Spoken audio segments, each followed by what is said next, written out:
Hey, I'm Clint. I'm the creative director on Far Cry 2. Dynamic narrative is kind of it's a big mouthful for what it is. It's even hard to talk about. But the basic idea is that the story is going to evolve based on the way you play and based on the decisions that you make and based on the characters with whom you interact and the characters who live or die. So one of the major things we wanted to do is to open up the game world, basically go from typical linear levels, a series of loading, to one big open world that's continuous without loadings. That was our main goal, because it has a lot of implications on all systems. That's really what we focused on. What's really important to point out is it's not just like there's a bunch of guys and some of them live and some of them die and that's how it goes, right? What's important to point out is that we're managing the dramatic structure of the story under the hood as you move through the game.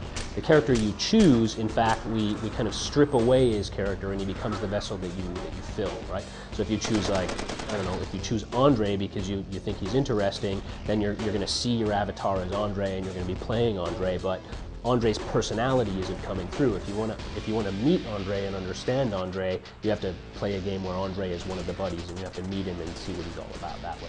When you've been sent to destroy, special forces equipment stockpiled in the shanty town. Like, you're going to come at that location from the direction that you choose. You're going to come at that with, depending if you're far enough in the game and you have enough choice with the weapons of your choosing. You're going to be bringing, rocket launchers or flamethrowers or machine guns, or you're going to bring in, a little pea shooter that's the first pistol you had in the game, and a shotgun that picked up off a dead guy. That really changes what's happening, right? And similarly, the AI has to be able to respond to that different set of options that you have. If you come in there with a truck with a mounted M2 on it, it's like a fully automatic 50 caliber gun and a rocket launcher, that's a completely different equation than you coming in with a pistol and a pump action shotgun. One thing that's really important is the AI needs to understand what's around him. If it's a big world, it needs to know where are the covers, what's happening, if there's a fire that just sprang up, or if the enemy can attack from any direction. He needs to be able to adapt to all of those things. So we spent a lot of time making sure that the AI knew what was happening around him, knew where were the covers and how the environment was built. So that was one big thing. You also need to make sure that you have a good way for those AIs to communicate with one another. For example, if you go to a little camp and you start making trouble, there's another larger camp nearby. Maybe they can call reinforcements. Maybe if you go to the other camp, now they're aware there's trouble going on. So you need to have this layer of communication you don't typically have to deal with if you're just going through a level with a machine gun.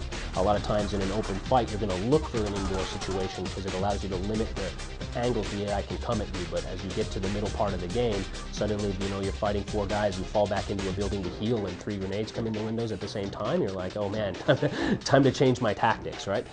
So all of that kind of stuff is kind of some of the stuff we've built into the progression. Handling the rhythm of the game has been one of the biggest challenges for us on the design side, because the game is so big and so dynamic, and it's very long depending on how you play it. If you only play the sort of main missions and do the main objectives, you can sort of churn through it very quickly. But if you're really the kind of player who's doing the missions, optimizing the missions, working with the buddies, unlocking the safe houses, collecting the diamonds, unlocking the weapons, all of that stuff, it becomes very, very involved. And managing the rhythm of that is a big challenge, especially waiting for the technology to come up so we have all the stability that we can play the game for 10 or 12 hours at a stretch and really get a feel for how the game shifts and what kind of moods it creates. The other big thing is, well, you probably noticed in the game, is we have a very dynamic environment. You can break objects, you can set fires, you can go in the vegetation with a truck and start breaking all plants. Well, the AI needs to adapt in real time to that dynamics, and if it becomes the night, you need to go to sleep. If a fire springs up, you need to say, what the f is going on? You need to have an AI that reacts and adapts very quickly to what's happening in the environment. Far Cry 2 coming out this fall on PS3, Xbox 360, and PC, simultaneous launch, single player, multiplayer, map editor, all for you this fall.